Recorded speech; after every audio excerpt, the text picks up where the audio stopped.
హిందువులందరికీ ఇష్టమైన దైవం టిటిడి తిరుపతి వెంకటేశ్వర స్వామి. ప్రపంచ దేశాల్లో హిందువులు కొలిచే వాళ్ళు ముఖ్యమైన వెంకటేశ్వర స్వామిలో ప్రతి ఒక్కరు కూడా తిరుపతి పోవాలని చెప్పి దర్శించుకోవాలని చెప్పేసి ప్రతి ఒక్కరు ఈ కలియుగ వెంకటేశ్వర స్వామిని దర్శించుకోవాలి, మొక్కులు తీర్చాలని చెప్పి ఎంతోమంది కోరుకుంటూ ఉంటారు.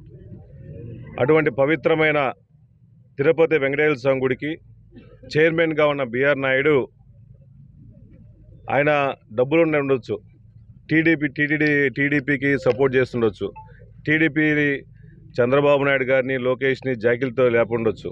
కానీ అంత పెద్ద గుడికి అతను అర్హుడా లేదని చెప్పి ఆలోచించకుండా అటువంటి వ్యక్తిని రీసెంట్గా వీడియోలు చూస్తూ ఉంటే ఒక మహిళ మీద చేతులు వేసుకోవటం, అసభ్యంగా ప్రవర్తించటం, ఇటెన్నో వీడియోలు చూశాను. ఇటువంటి వ్యక్తి సభ్య సమాజానికి మహిళలందరూ చాలామంది కూడా ఇటువంటి వ్యక్తి ఒక చైర్మన్గా ఉండటం అనర్హుడని చెప్పేసి చెప్తా ఉన్నారు. నిజంగా చాలా బాధాకరంగా ఉంది. ఒక చిన్న టెంపుల్లో, గ్రామంలోని చిన్న టెంపుల్లో ఒక చైర్మన్ వేయాలంటే 10 మంది కూర్చొని అతని వ్యక్తిత్వం ఎలా ఉంది, అందరితో కలిసిమెలిసి ఉంటాడా లేదా అని చెప్పేసి వ్యక్తిత్వం తెలుసుకునే అటు గ్రామంలోని ఒక చిన్న కమిటీ చైర్మన్ వేస్తారు. కానీ ఇటువంటి బిఆర్ నాయుడు లాంటి చాలా ఎలిగేషన్స్ ఉన్నోళ్ళు, ఆయన నియమించే ముందే ఒక లేడీ చంద్రబాబు నాయుడు గారికి, పవన్ కళ్యాణ్ గారికి ఇతని బిహేవియర్ మంచిది కాదు, ఇతను ఉమనైజర్ అని చెప్పేసి రిటర్న్గా లెటర్లు కూడా రాస్తే మీ స్వార్థం కోసం, మీ రాజకీయాల కోసం పరమ పవిత్రమైన టీడీ చైర్మన్ బిఆర్ నాయుడుకి ఇటు నిజంగా చాలా బాధాకరంగా ఉంది.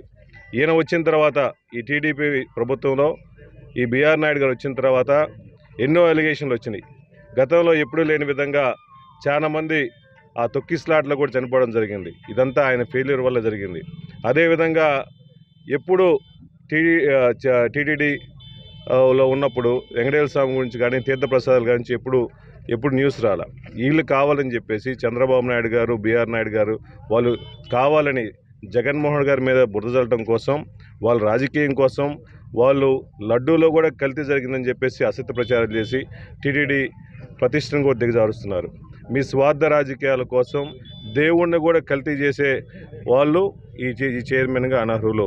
దయచేసి చంద్రబాబు నాయుడు గారు గుర్తించండి. మీరు ఎక్కడ పోయినా, ఏ ప్రోగ్రాం చేసినా, మొన్న రాముల వారిది కళ్యాణం జరిగినప్పుడు కూడా మీరు పక్కన పెట్టినారు. ఇటువంటి అలిగేషన్ చేసే వ్యక్తిని మీరు పక్కన పెట్టుకొని అన్ని ప్రోగ్రాంలు తిప్పుతారంటే ఏ ఉద్దేశం? మీరు అతను సపోర్ట్ చేస్తున్నట్టే కదా. దయచేసి ఇటువంటి వ్యక్తుల్ని ఎంబటే దించేసేయండి. కావండి ఇంకో వ్యక్తిని, మంచి వ్యక్తిని పెట్టుకోండి. దేవుణ్ణి పూజించే వ్యక్తిని, సభ్య సమాజంలో మంచిగా ఉన్న వ్యక్తిని పెట్టుకోండి. కానీ దయచేసి బిఆర్ నాయుడు లాంటి వ్యక్తి ఎంబటే దించేసేసి కొత్త చైర్మన్ నియమించాలని చెప్పేసి వైఎస్ఆర్ కాంగ్రెస్ పార్టీ డిమాండ్ చేస్తున్నాం.